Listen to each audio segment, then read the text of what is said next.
Hello and welcome to channel. आज हम शुरू करेंगे क्लास 9th का लाइन्स एंड एंगल्स का एक्सरसाइज 6.2 का क्वेश्चन नंबर 1। देखिए ये जो एक्सरसाइज है 1 देखने से पहले हम इसके बारे में कुछ जानना चाहेंगे। देखिए जो 6.1 था, एक्सरसाइज 6.1 था, उसमें आपने देखा था कि एक स्ट्रेट लाइन के ऊपर कोई लाइन खड़ी होती थी, एक दो लाइनें खड़ी होती थी, तो उन सभी का सम 180 डिग्री होता था। बट यहाँ पे क्या देखेंगे, यहाँ पे हम देखेंगे कि दो पैरेलल लाइन को कोई ट्रांसवर्सल लाइन कट करेगी। दो या दो से ज़्यादा पैरेलल लाइन ले लेंगे, आपके कोर्स में 3 तक दिए गए हैं, इनको कोई ना कोई ट्रांसवर्सल लाइन इंटरसेक्ट करेगी। जब ये ट्रांसवर्सल लाइन इंटरसेक्ट करेगी तो आप जानते हैं कि अल्टरनेट इंटीरियर एंगल्स क्या होते हैं, इक्वल होते हैं, और को इंटीरियर एंगल का सम 180 डिग्री होता है। ठीक है, तो हम लोग अल्टरनेट इंटीरियर एंगल इक्वल होते हैं, को इंटीरियर का सम 180 होता है, और करस्पॉन्डिंग एंगल्स क्या होते हैं, इक्वल होते हैं। इन्हीं कॉन्सेप्ट पर आपका जो है ये पार्ट आपका डिपेंड है। इसके बारे में हमने आपको पार्ट फर्स्ट में बिल्कुल डिटेल में बताया है। कोई भी डाउट हो आप फर्स्ट पार्ट में जा करके देख सकते हैं उसको। चलिए तो इसका देखिए क्वेश्चन नंबर फर्स्ट जो कह रहा है, पहले क्वेश्चन में ये कहते हैं कि आपको दो लाइनें दी गई हैं ए बी और सी डी।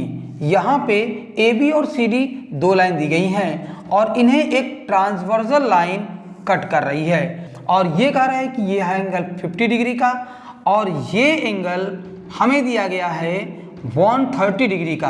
अब हमसे पूछ रहे हैं कि ये दोनों लाइनें प्रूव करिए कि पैरेलल हैं, यानी कि हमें शो क्या करना है, शो करना है कि ए बी पैरेलल है सी डी के।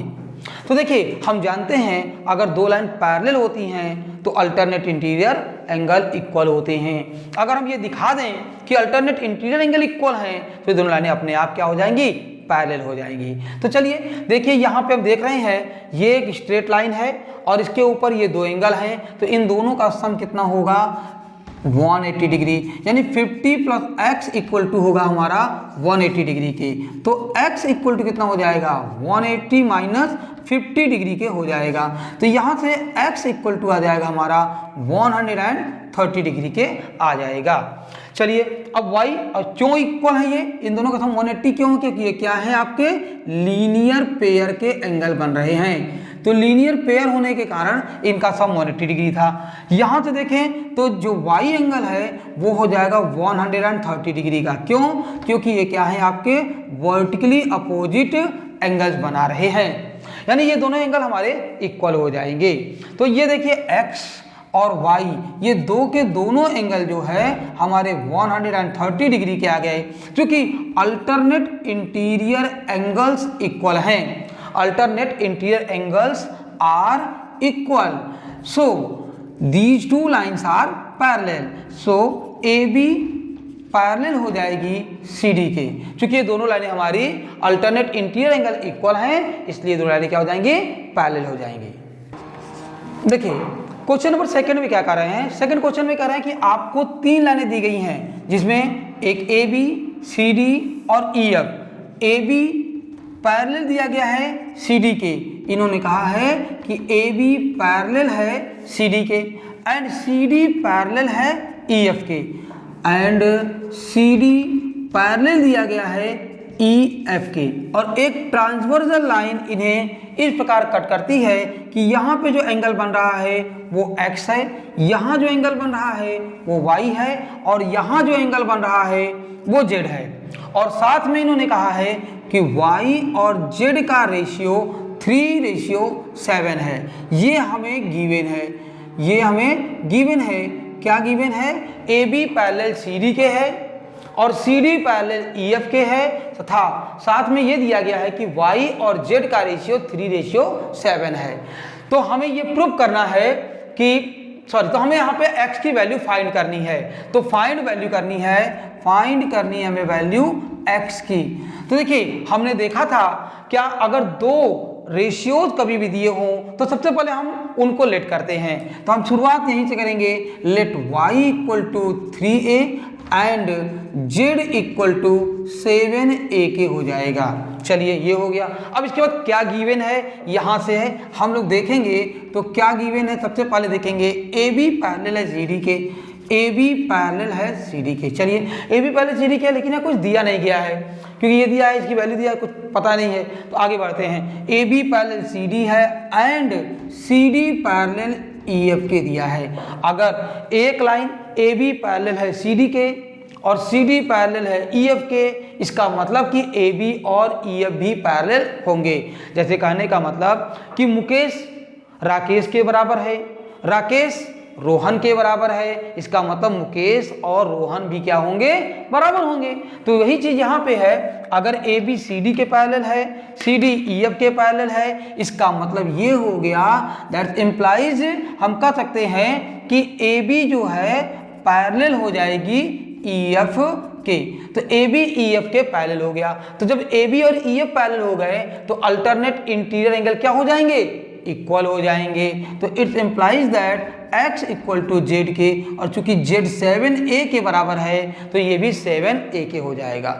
फिर से आ जाइए, अगेन हम देखें यहाँ से, तो हमें दिया गया है क्या, a। अब हमें यहाँ से पता चल गया, x पता चल गया, y भी पता चल गया, तो हम यहाँ से करेंगे क्या, ए बी पैरेलल है सी डी के। अगर ए बी सी डी के पैरेलल है तो x और y इनका सम कितना होगा, 180 डिग्री होगा। क्यों, क्योंकि ये बना रहे हैं को इंटीरियर एंगल। चूंकि ये को इंटीरियर एंगल बना रहे हैं, इनका सम 180 डिग्री हो गया। x अभी हमने निकाला कितना है, 7a है, y कितना है, 3a है, दैट्स इक्वल टू 180 डिग्री। तो 10a इक्वल टू 180 डिग्री के आ जाएगा। तो a इक्वल टू 180 अपॉन 10 के हो गया। तो a की वैल्यू आ गई हमारी 18 डिग्री। तो यहाँ से a निकल गया। जब a निकल गया तो x की वैल्यू आ जाएगी। x कितना दिया गया है हमें, 7a दिया गया है। तो 7a यानी 7 इंटू हम कह सकते हैं 18, और 18 7 जा कर देंगे हम यहाँ से, तो आ जाएगा हमारा 126 डिग्री आ जाएगा। तो ये हो गया हमारा क्वेश्चन नंबर 2। अब हम सॉल्व करेंगे क्वेश्चन नंबर 3। देखिए क्वेश्चन नंबर 3 में क्या दिया गया है, आपको दो लाइनें दी गई हैं ए बी और सी डी, ये पैरेलल दी गई हैं। ए बी पैरेलल है सी डी के, यानी इस क्वेश्चन में आपको बताया गया है कि ए बी पैरेलल है सी डी के, और यहाँ पे एक परपेंडिकुलर लाइन ड्रॉ की गई है ई एफ। तो ई एफ जो है परपेंडिकुलर है आपका E और ये है F। तो यहाँ पे E F is perpendicular on C D, और एक लाइन इन्हें एक पॉइंट G पर इंटरसेक्ट कर रही है, ठीक है। और कह क्या रहे हैं कि एंगल GED, देखिए एंगल ये हम कह सकते हैं गिवन है हमारा, क्या क्या गिवन है, तो गिवन में यहाँ से एंगल GED दिया है 126 डिग्री। GED ये 126 दिया हुआ है और ये इसके परपेंडिकुलर है। तो हमें यहाँ फाइंड क्या करना है, हमें फाइंड करना है सबसे पहले तो एंगल AGE फाइंड करना है। फिर इसके बाद हमें फाइंड करना है दूसरे नंबर पर GEF फाइंड करना है, एंगल GEF। और तीसरे नंबर पे हमें फाइंड करना है एंगल EGF फाइंड करना है, EGF। ये तीन एंगल्स हमें फाइंड करने हैं। तो चलिए शुरू करते हैं हम लोग। तो सॉल्व करेंगे हम लोग इसको। तो देखिए यहाँ पे सबसे पहले AGE फाइंड करना है। AGE हमें दिया क्या गया है, AB पैरेलल है CD के। अगर AB पैरेलल है CD के तो क्या होगा, देखिए AB और CD पैरेलल है और ये ट्रांसवर्सल इन्हें कट कर रही है, एंड GE एंड ट्रांसवर्सल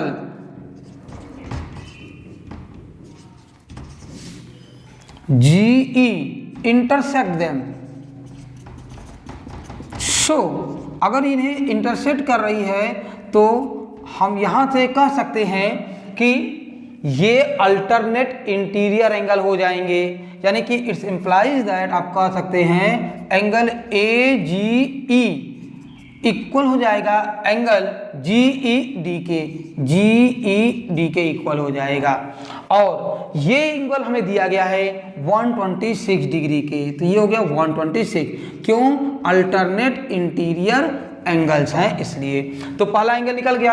अब निकालना है GEF। जैसा कि आप पिछले एक्सरसाइज में देखे थे, एक क्वेश्चन था यहाँ पे जिसमें ये एंगल निकालना था ROS, ठीक ना, ROS निकालना था। तो ये एंगल निकालने के लिए हम लोग क्या करते थे, इस पूरे में से अगर हम इसको माइनस कर देंगे तो ये एंगल हमारा निकल जाता था। तो यहाँ पे भी हम यही काम करेंगे, इस पूरे एंगल में से हम इसको क्या कर देंगे, माइनस कर देंगे। किस में से, यानी कि हमें निकालना एंगल GEF इक्वल टू हो जाएगा एंगल GED माइनस GED में से FED को माइनस कर दीजिए तो FED के हो जाएगा। जब इस एंगल को हम माइनस कर देंगे तो देखिए ये GED कितने का है, 126 डिग्री का है, और FED कितने का है, 90 डिग्री का है। सब्ट्रैक्ट कर दिए तो 36 डिग्री आ गया, यानी कि GEF जो हमारा है वो आ गया 36 डिग्री का। चलिए इसके बाद अब हमें थर्ड जो निकालना है, ये एंगल पता करना है। देखिए ये दोनों एंगल मिल करके एक स्ट्रेट लाइन बना रहे हैं। क्योंकि ये दोनों मिल करके स्ट्रेट लाइन बना रहे हैं इसलिए इन दोनों का सम 180 डिग्री होगा। तो angle AGE plus angle EGF equal है हमारा 180 डिग्री के। तो इसकी वैल्यू पुट कर दीजिए, ये हमारा 126 डिग्री है और plus angle EGF that's equal to 180 degree. तो angle EGF equal to 180 minus 126 से हो जाएगा। इसको सब्ट्रैक्ट कर देंगे तो ये आ जाएगा हमारा 45 डिग्री के आ जाएगा। तो ये हो गया हमारा क्वेश्चन नंबर थर्ड। अब हम सॉल्व करेंगे question number fourth. Question number 4 में हमें ये दिया गया है कि दो लाइनें दी गई हैं PQ और ST, ये पैरेलल हैं। PQ एंड ST, दो लाइन PQ पैरेलल ST ये गिवन है, और PQ पैरेलल ST गिवन है। और यहाँ से अगर इनके दोनों एंड्स को पकड़ के यहाँ पे मिलाया जाता है तो एक पॉइंट R पे मिलती हैं। ये एंगल दिया गया है 110 और ये एंगल दिया है 130 डिग्री, यानी एंगल PQR हमें दिया है 110 डिग्री और एंगल TSR दिया है 130 डिग्री दिया है। तो ये गिवन है। हमें फाइंड क्या करना है, हमें फाइंड करना है एंगल QRS, ये एंगल हमें फाइंड आउट करना है। देखिए इसमें हम क्या करेंगे, कंस्ट्रक्शन करेंगे। कंस्ट्रक्शन में हम लोग जो है सबसे पहले through R draw a line XY parallel to PQ। देखिए थ्रू पॉइंट R ड्रॉ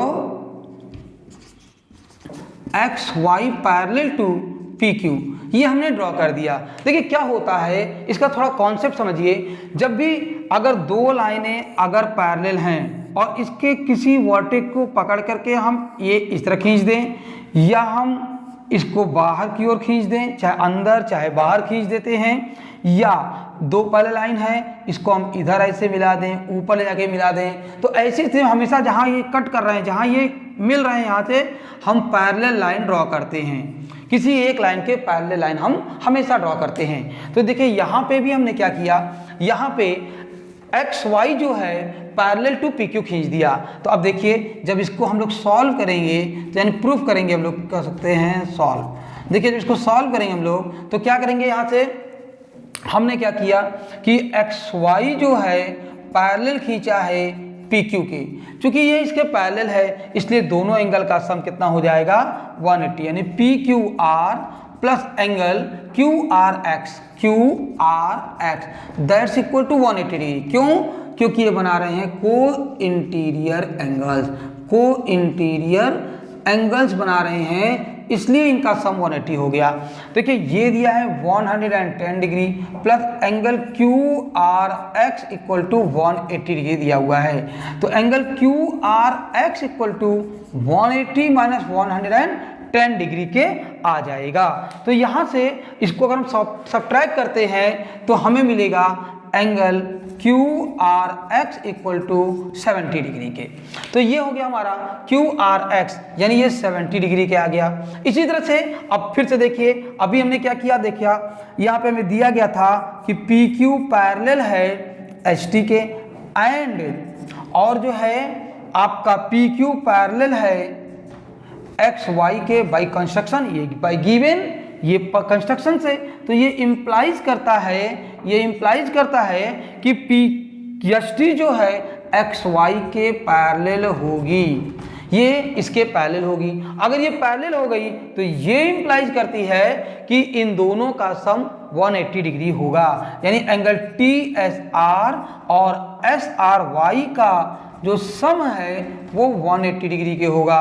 और ये इम्प्लाइज करता है यहाँ से टी एस आर ये दिया है 130 plus S R Y that's equal to 180 degree के हो गया।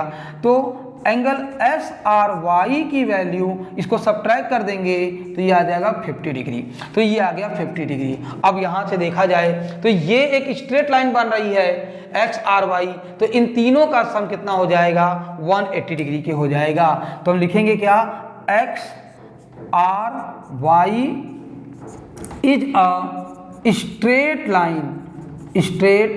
लाइन। सो आप कह सकते हैं angle X R Q plus angle Q R S plus angle S R Y equal to 180 degree. अब यहाँ से हम इसकी वैल्यूज पुट कर देते हैं, तो ये हो गया 70 degree plus Q R S plus 50 degree equal to आ जाएगा 180 डिग्री के। तो यहाँ से अब जो लास्ट है हमारा एंगल क्यू आर एस, ये जो है ये हो जाएगा हमारा angle Q R S plus 120 degree equal to 180 degree के आ जाएगा। तो Q R S equal to इसको माइनस कर देंगे 60 डिग्री के आ जाएगा। तो ये हो गया इस तरह से हमारा क्वेश्चन नंबर 4। अब हम सॉल्व करेंगे क्वेश्चन नंबर 5। क्वेश्चन नंबर 5 में हमें दिया गया है दो पैरेलल लाइंस दी गई हैं ए बी और सी डी। ये दो पैरेलल लाइंस हैं ए बी और सी डी।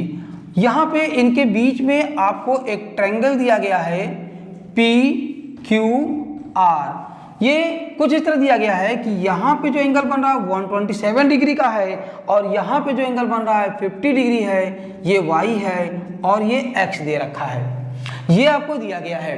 तो हमसे यहाँ पे पूछा है एंगल x और एंगल y पूछ रखा है। तो देखिए हम जानते हैं कि अगर ए बी गिवन क्या है, हमें गिवन पूरा फिगर ही दे रखा है। यहाँ से मेनली हम कह सकते हैं ए बी पैरेलल है सी डी के, है ना, A B parallel C D दे रखा है। एंड आप कह सकते हैं angle A P Q equal to 50 degree, angle P R D equal to 127 degree, ये दिया गया आपको फाइंड क्या करना है, फाइंड करना है एंगल y और एंगल x, ये दोनों एंगल हमें फाइंड करने हैं। तो देखिए चूंकि हमें यहां से हमें दिया क्या गया है, ए बी पैरेलल दिया गया है सी डी के। अगर ए बी और सी डी पैरेलल हैं तो ये एंगल और ये एंगल अल्टरनेट इंटीरियर एंगल होने के कारण इक्वल होंगे। यानी कौन कौन सा angle, angle A P R equal होगा एंगल पी आर डी के, पी आर डी के इक्वल होगा। एंगल ए पी आर आप देख रहे हैं दो पार्ट में डिवाइड है, किसमें ए पी क्यू और एंगल क्यू पी आर में, एंगल क्यू पी आर में, ये दो पार्ट में बटा हुआ है। That's equal to P R D के हो गया। चलिए अब वैल्यू पुट करते हैं यहाँ से, तो ये 50 डिग्री है, ये y है और ये 127 है। तो यहाँ से y इक्वल टू 127 माइनस 50, तो y की वैल्यू कितनी आ जाएगी हमारी 87 डिग्री के आ जाएगी, सॉरी 87 नहीं 77 आ जाएगी। इसकी वैल्यू आ जाएगी 77 डिग्री के हो जाएगी। तो y की वैल्यू आ गई। जब ये वैल्यू आ गई, अब देखिए यहाँ से हम देखें तो ये जो ट्रायंगल दिया गया है पी क्यू आर, ये इसका एक्सटीरियर एंगल हो गया। चूंकि ये एक्सटीरियर एंगल है इसलिए ये इन दोनों एंगल्स के सम के इक्वल हो जाएगा। तो लिखेंगे क्या हम यहाँ से, angle P R D is an exterior angle of triangle P Q R. So angle P R D equal हो जाएगा हमारा एंगल x प्लस वाई के इक्वल हो जाएगा। चलिए, तो पी आर डी दिया गया है 127 डिग्री और अभी हमने y निकाला है 77 डिग्री, x हमें नहीं पता है, तो यहाँ से x की वैल्यू आ जाएगी 127 माइनस 77 डिग्री, तो x इक्वल टू कितना हो जाएगा हमारा 50 डिग्री के आ जाएगा। तो ये हमारा x और y फाइंड हो गया। तो ये हो गया हमारा क्वेश्चन नंबर 5। अब हम सॉल्व करेंगे क्वेश्चन नंबर 6। क्वेश्चन नंबर 6 में हमें दिया गया है दो मिरर दिए गए हैं PQ और RS जो एक दूसरे के बिल्कुल पैरेलल रखे गए हैं, और PQ RS दो पैरेलल रखे गए हैं, और इसके बाद जो है एक इंसिडेंट रे AB जो है फॉल्स हो रही है PQ के ऊपर, और यहाँ से ये रिफ्लेक्ट होकर के पॉइंट C पर जाती है दूसरे मिरर के, और यहाँ से फिर ये रिफ्लेक्ट हो जाती है D की ओर। तो ये देखिए आपको यहाँ पे इस क्वेश्चन में क्या दिया गया है, PQ and RS are two mirror placed parallel to each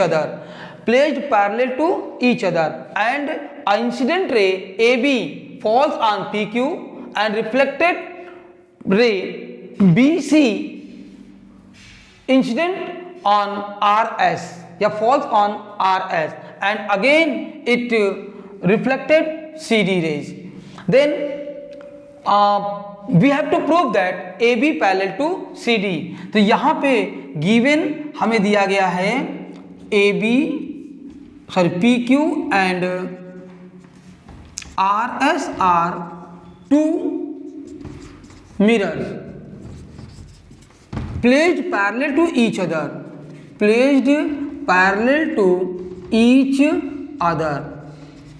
and two incident ray one incident ray AB falls on mirror PQ and it reflected BC ray and it's again reflect CD ray. तो हमें proof क्या करना है कि हमें दिखाना है AB parallel है CD के, AB parallel to CD, AB और CD को हमें पैरेलल दिखाना है। तो चलिए यहाँ से हमने क्या किया, कंस्ट्रक्शन। देखिए कंस्ट्रक्शन में क्या किया हमने, सबसे पहले यहाँ से एक परपेंडिकुलर ड्रॉ कर दिया, यानी कि B से CM और C से CN। देखिए draw BM perpendicular on PQ and CN perpendicular and CN perpendicular on RS। हमने ये ड्रॉ कर दिया। अब देखिए यहाँ से अगर हम ये परपेंडिकुलर ड्रॉ कर देते हैं तो ये एंगल और ये एंगल इक्वल हो जाएंगे। क्यों, हम जानते हैं कि angle of incidence equal to angle of reflection के होता है। यहाँ से जो है हम कह सकते हैं कि यहाँ से एंगल ABM इक्वल हो जाएगा एंगल CBM के। क्यों, क्योंकि एंगल ऑफ इंसिडेंस इक्वल होता है एंगल ऑफ रिफ्लेक्शन के। ये दोनों हमारे एंगल इक्वल हो गए। इसी तरह से हम देख रहे हैं ये दोनों एंगल भी इक्वल हो जाएंगे, यानी कि एंगल BCN इक्वल होगा एंगल DCN के। Same reason, angle of incidence equal to angle of reflection के होता है। अब देखिए यहां से हम देख रहे हैं ये एंगल इसके इक्वल है, ये एंगल इसके इक्वल है, और चूंकि ये दोनों परपेंडिकुलर ड्रॉ की गई हैं, यानी कि BM परपेंडिकुलर है PQ के एंड CN परपेंडिकुलर है RS के and PQ RS are parallel. So ये दोनों लाइन क्या हो जाएंगी, पैरेलल हो जाएंगी, यानी BM पैरेलल हो जाएगा CN के। अगर दोनों पैरेलल हो गई तो ये दोनों एंगल क्या हो जाएंगे, इक्वल हो जाएंगे, यानी एंगल MBC इक्वल हो जाएगा एंगल BCN के हो जाएगा। तो यहां से हम अगर देखते हैं तो from first second and third, from first second and third, इन तीनों इक्वेशन से अगर हम देखते हैं तो देखिए ये इसके इक्वल है, ये इसके इक्वल है, ये इसके इक्वल है, इसका मतलब इस चारों एंगल क्या हो गए, इक्वल हो गए, यानी कि angle ABM equal to angle MBC equal हो जाएगा एंगल BCN के, इक्वल हो जाएगा एंगल DCS के। ये चारों एंगल इक्वल हो गए। अब अगर इन दोनों को हम ऐड कर दें और इन दोनों को ऐड कर दें, यानी कि एंगल ABM प्लस MBC इनका सम और इक्वल हो जाएगा angle BCN plus angle DCS के। तो इन दोनों का सम क्या होगा, ABC हो जाएगा, तो एंगल ABC इक्वल हो जाएगा एंगल BCD के। चूंकि यहां से अगर हम देखें तो ये एंगल और ये एंगल इक्वल हो गए, यानी अल्टरनेट इंटीरियर एंगल इक्वल हो गए, इसलिए दोनों क्या हो गई, पैरेलल हो गए। भाई दोनों पैरेलल हैं, ये अल्टरनेट इंटीरियर एंगल्स हो गए, तो यहां लिख देंगे हम लोग क्या, alternate interior angles are equal, interior angles are equal. So AB parallel हो जाएगा CD के, AB पैरेलल हो जाएगा CD के। तो ये हो गया हमारा छठवां question. Thanks for watching video. अगर वीडियो पसंद आई हो तो लाइक और सब्सक्राइब अवश्य करें। अब हम मिलेंगे इसके नेक्स्ट पार्ट में, नेक्स्ट पार्ट 4 में, जिसमें हम सॉल्व करेंगे एक्सरसाइज 6.3।